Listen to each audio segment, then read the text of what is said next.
Bismillahirrahmanirrahim. Today we have discussed about acute inflammation. We talked about cardinal signs of inflammation. Then we have talked about some mediators of acute inflammation. Then at the end we talked about neutrophilic and macrophageal activity while acute inflammation. And at the end we talked about some factors. So what is inflammation? First of all, it is a protective response of the body. It is a protective response of the body intended to eliminate the initial cause of cellular injury. So it means it's a body's protective response that have intention or a desire to reduce or eliminate the initial cause which is causing the cellular injury. So glucocorticoids which reduces the inflammation we have talked about. Then what happens in inflammation? There is a leakage of plasma proteins, leakage of inflammatory cells, whether it is neutrophils or lymphocytes, and fluid from blood vessel into the interstitial space. That is inflammation. And there is no fun in telling. We can see that there are some neutrophils in the interstitium. It indicates the acute inflammation. But if we will see the B lymphocytes or T lymphocytes, that will indicate chronic inflammation.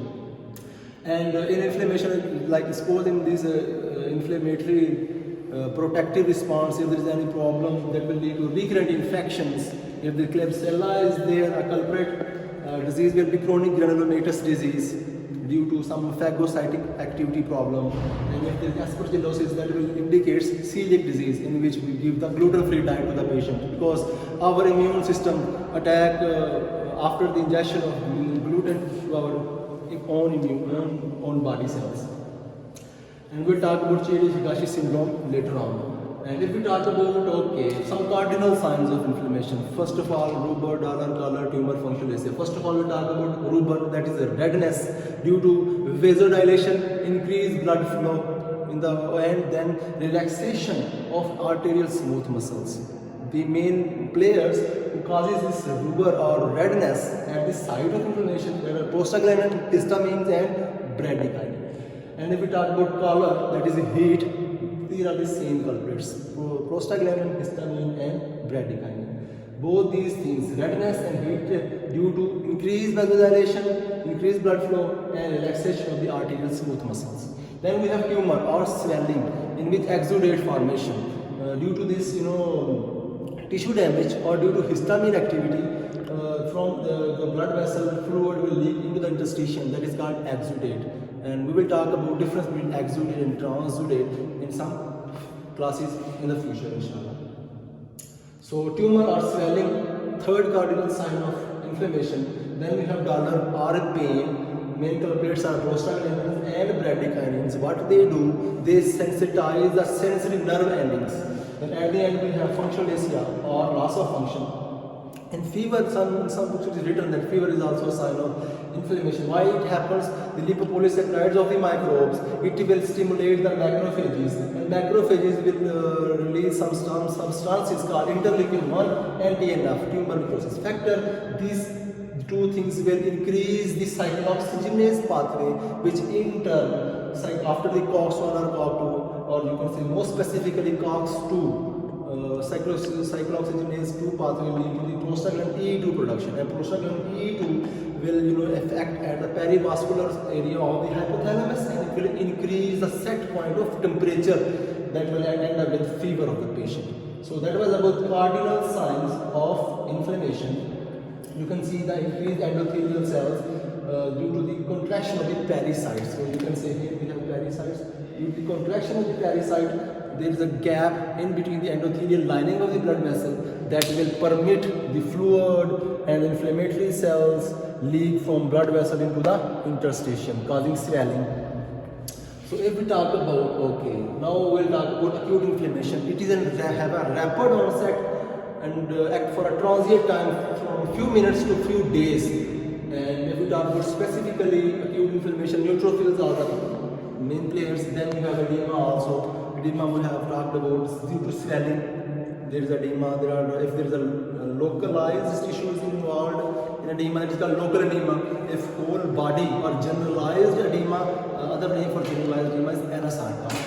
can also happen acute inflammation, and these neutrophils are replaced by monocytes at 24 hours after the beginning of inflammation. Then okay, we talk about okay, why it happens, the tissue necrosis and infection, that they will induce neutrophils to come come in contact, and these neutrophils will remove these necrotic debris and try to remove that infection by phagocytic or toxin independent killing. We will talk about later on.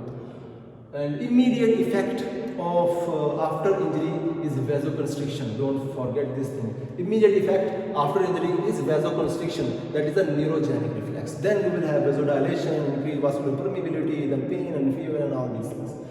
There are few mediators of acute inflammation. First one, we have talked about toll-like receptors like CD14. So these toll-like receptors are present over the innate immune cells. Innate means natural immunity. Natural immunity. We have natural immunity and we have adaptive immunity. For natural immunity, we have few cells like neutrophils or dendritic cells or lymphocytes.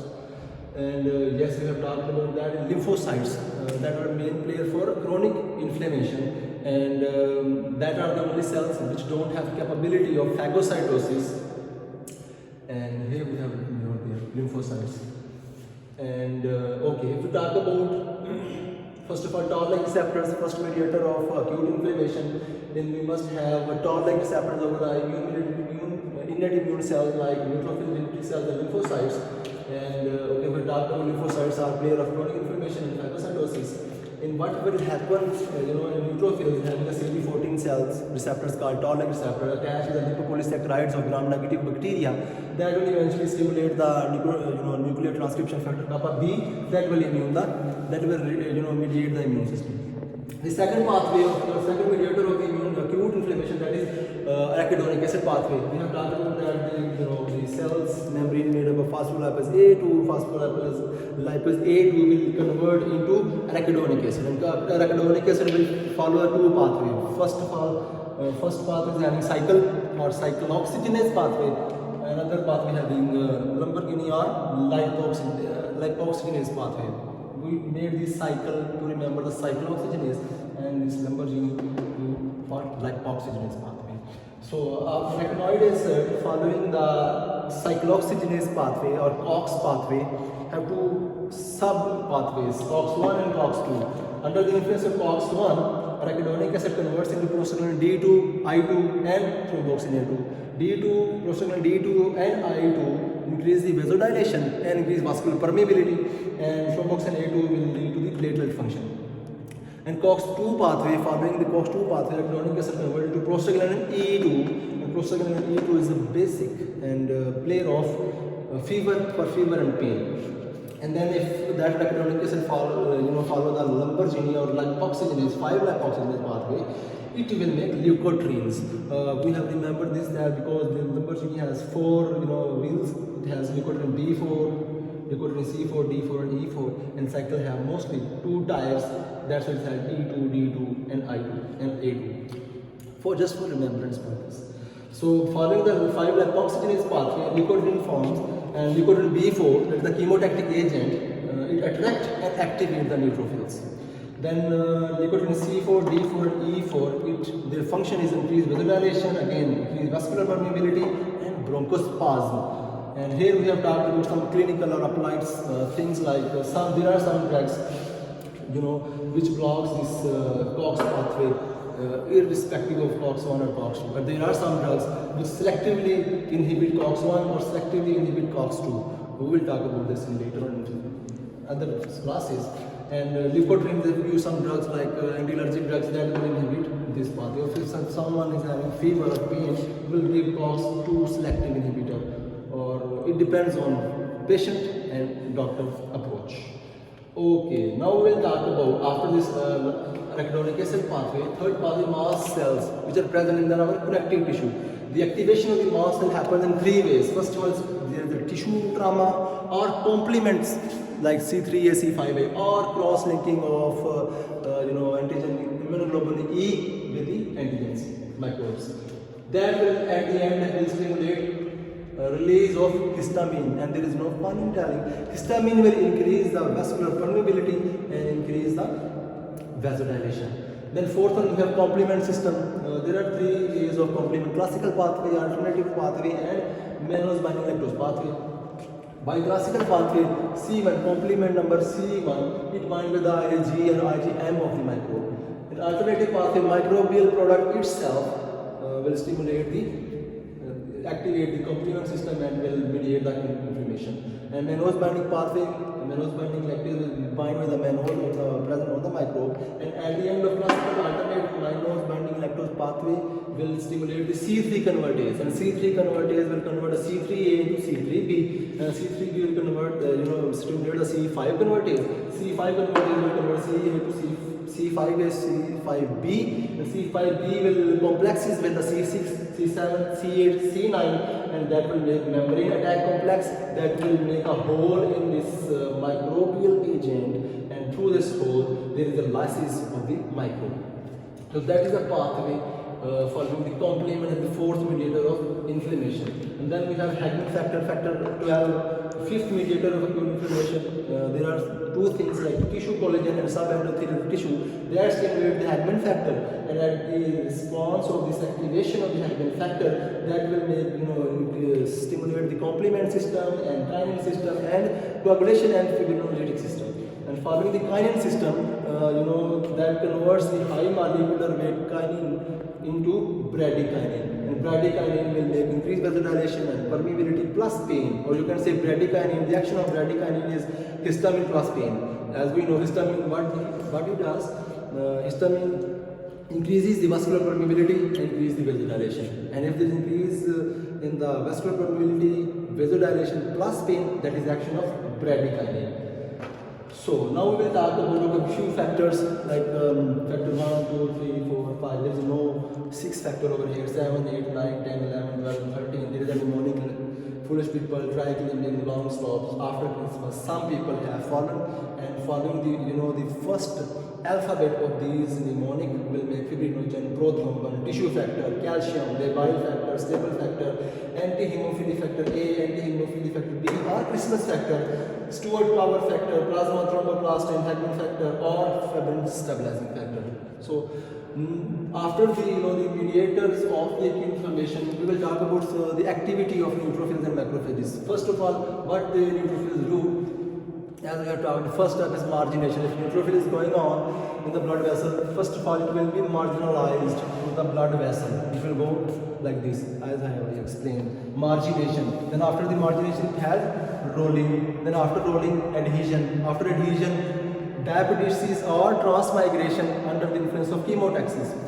Then after diapedesis, we have phagocytic activity or oxygen dependent killing. And after that, we have resolution. So margination, then we have rolling. The concept of rolling, there is a receptors on the neutrophils called chalated sugars, or LFA1 attaches with the receptors called P-selectin and E-selectin on the blood vessel. P-selectin made by came from the Weber plate bodies of histamine, and E-selectin came from interleukin 1 and tumor necrosis factor. And if we talk about adhesion, there are integrants on the neutrophils, and I can be present on the blood vessel wall coming from the interleukin 1 and tumor necrosis factor.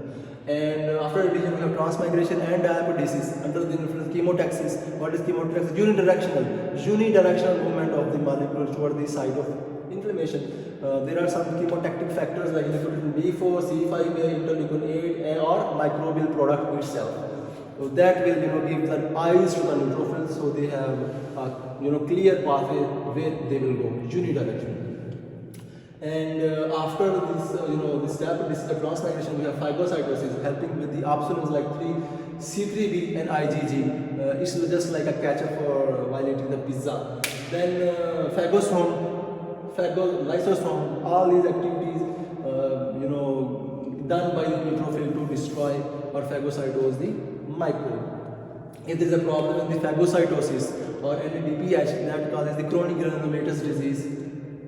And if there is a problem in the phagolysosome, there is a Chiari-Higashi syndrome, recurrent infections, neutropenia, hemostatic disturbance, and whole bodies due to the damage of the rough endoplasmic reticulum. And you can see over hypochlorite the most potent bactericidal activity. Having hypochlorite have the most bactericidal activity. And oxidative burst, what does mean oxidative burst? Simply microbial killing, remember this. And then resolution of the neutrophils like apoptosis at the end of 24 hours. We talk about this wave, this is this point, this is the beginning of the acute inflammation. Then first of all edema or fluid will come into being into the interstitial fluid. Then neutrophils at the level of 24 hours after the beginning of the inflammation, the level of neutrophils will go down, called resolution. Apoptosis of the neutrophil will occur, and after the 24 hours the rays of monocytes and macrophage will go up. You can say after 24 hours monocytes are replacing the neutrophils, and after 2 to 3 days after the beginning of the acute inflammation there is a peak level of macrophages in the blood. And okay, this is the resolution. Like this, first of all margination, same is true with the macrophage. First of all is margination, after the margination we have rolling, and after the rolling we have adhesion, and then after adhesion we have diapedesis or transmigration towards the acute inflammation following the chemotactic factors we have talked about over here. And after the chemotaxis, under the influence of chemotaxis, we have phagocytosis, oxygen dependent killing, then at the end resolution. There are few things like C3A, C5A, these are anaphylactic, and plus they are the degranulation of the histamine. These do have that function. Then yes, C3B and IgG are opsonins.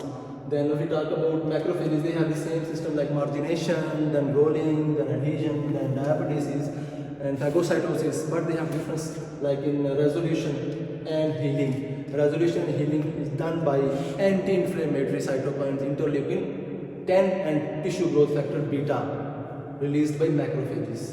Then we have continued acute inflammation. Continuation of the acute inflammation is done by interleukin 8, that the function of interleukin is a recruitment of the additional neutrophils that will prolong the acute inflammation. As we talked about, as transient. Acute inflammation is a transient type from minutes to few days. And then we have abscess pus formation, and around the pus we have fibrosis, and that fibrosis is also made by macrophages because macrophages release some fibrogenic growth factors and some cytokines. Then at the end we have chronic inflammation. If these microbes are too much lethal or more powerful that acute inflammation cannot or could not cope the pathogen or microbe, then macrophage will present this pathogen or microbe to the CD4 cells or helper T cells, and helper T cells and CD4 cells will release some cytokines and chronic inflammation will start. So that from here onward chronic inflammation will start. Today we have talked about acute inflammation, and next class we will talk about chronic inflammation. So I hope I have discussed everything that we have studied today, and yes, you can see over here. First step in neutrophils and macrophages was margination. You can see over here neutrophils came to margins. Then after margination we have rolling. It will roll like this. Then after rolling we have adhesions. After adhesion it will go toward the site of acute inflammation, that is diapedesis or transmigration, and then it will engulf like phagocytosis by or oxygen dependent killing. Then it resolves by a process called apoptosis. And what is apoptosis? We have discussed that is a ATP dependent pathological or physiological condition leads to death of a single or small group of cells not followed by acute inflammation, and is a programmed cell death or suicidal cells. So that was about today's class. Thank you so much.